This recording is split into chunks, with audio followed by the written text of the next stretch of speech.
di parang. Berarti tadi Mbah Mukoyim. Kemudian yang keduanya generasi kedua Mbah Mutaat. Setelah Mbah Mutaat, Mbah Abdul Jamil. Mbah Abdul Jamil. Setelah Mbah Abdul Jamil, Mbah Abbas. Setelah Mbah Abbas, Mustahdi Abbas. Mustamid Abbas. Abdullah Abbas.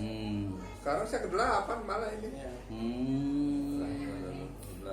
Jadi itu terus beranak pinak gitu istilahnya gitu ya, berketurunan.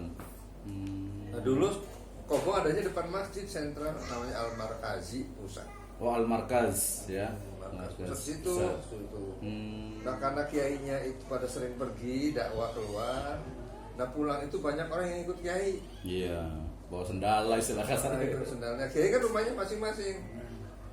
Akhirnya karena ikut ke rumah kiai, akhirnya rumah kiai dibikin satu kamar. Iya, betul. Ya ada yang ikut lagi, kamar lagi. Nambah kamar lagi, nambah kamar berkembang lah akhirnya. Nah dia di pusat. Iya, yang pusatnya di mana itu? Depan masjid. Masjid Agung. Masjid Agung. Itu ada asbes asal besar Al Markazi dulu di situ. Dan dulu pakainya begitu dulu Kobo, panggung saya masih ingat. Iya sih. Panggung.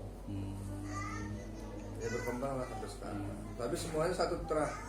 Iyalah itu ya. Dan semuanya damai-damai saja, nggak ada konflik antara satu dengan yang lain. Iyalah kan satu visi misi dan satu keturunan gitu kan. Karena itu semuanya di bawah satu naungan Yayasan Pendidikan Islam YLPI Buntut Pesantren. Satu yayasan berarti dia satu yayasan. Besar, walaupun ya? semuanya besar, tetap induknya satu YLPI. Kita semuanya patuh, tunduk pada sesepuh. Gitu.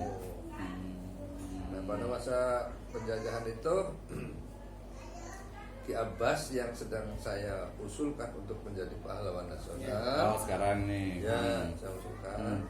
Itu memang perannya luar biasa. Nah, jadi pada sebelum kalau Soekarno dan Bung Hatta itu waktu penjajah Belanda mau menyerang itu pengennya negosiasi.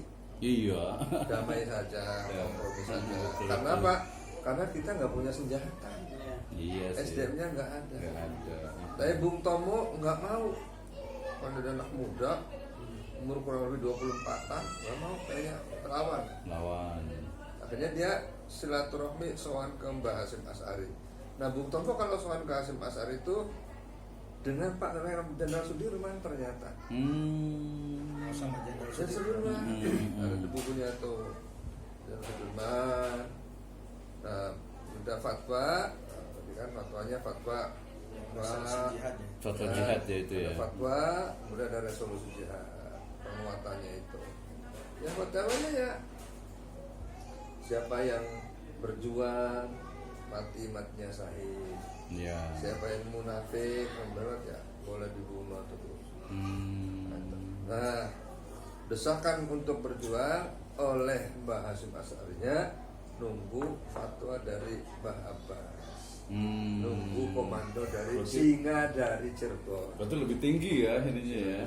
Ya sebenarnya enggak, Ki Hasyim Asy'ari lebih besar. Cuma mungkin karena Ki Abbas mempunyai maziyah yang beda, Ki Abbas nggak berani.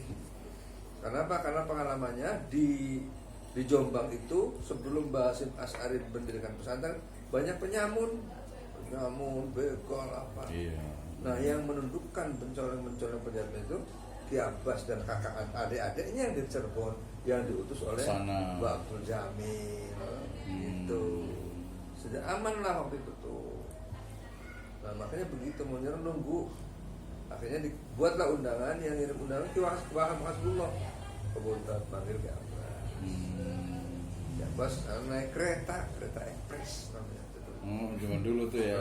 Kereta ekspres sempat berhenti di Pekalongan, segala macam.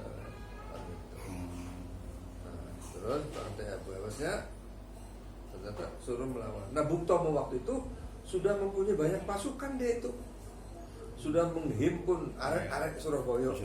Ada 100-an lebih bahkan untuk menyerang. Nunggu dengan apa? Nggak sabar nunggu fatwa dari Ki Abbas, serang tapi nanti tanggal 10 November. Setelah mulai pemberontakan. Sehingga yang mati juga banyak. Bahkan ada Jenderal Malabi yang meninggal dunia. Nah, Iya. Jenderal Malabi itu sebenarnya misterius matinya tuh. Yang membunuh tuh ada 3. Ternyata bukan. Yang membunuh Jenderal Malabi itu ada 3. Ternyata dia itu rupanya cara membunuhnya itu ternyata diculik. Tidak diekspos berita kematiannya Malabi itu.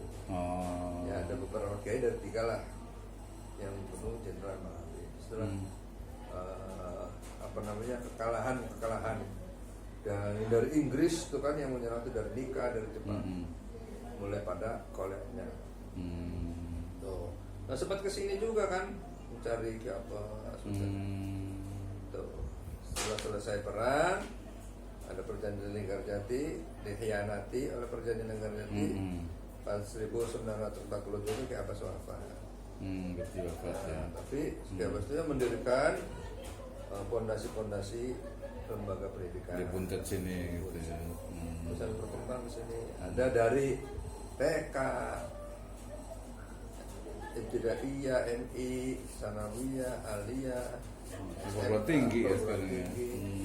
Bahkan ada yang umumnya SMP, SMP-nya juga udah ada. Udah itu. Yang paling terkenal itu kan semua kan udah tokoh-tokoh luar biasa tuh yang paling orang kalau Buntet gitu ngomong itu yang paling siapa tuh Ya tokohnya? nanti sesepuhnya. Sebenarnya ya. Sesepuhnya siapa? Kalau Buntet sesepuhnya siapa? Ya misalnya kayak Adit ya, itu kayak Adit. Tapi sekarang secara media sosial yang lagi ngetren kayak Abbas ya.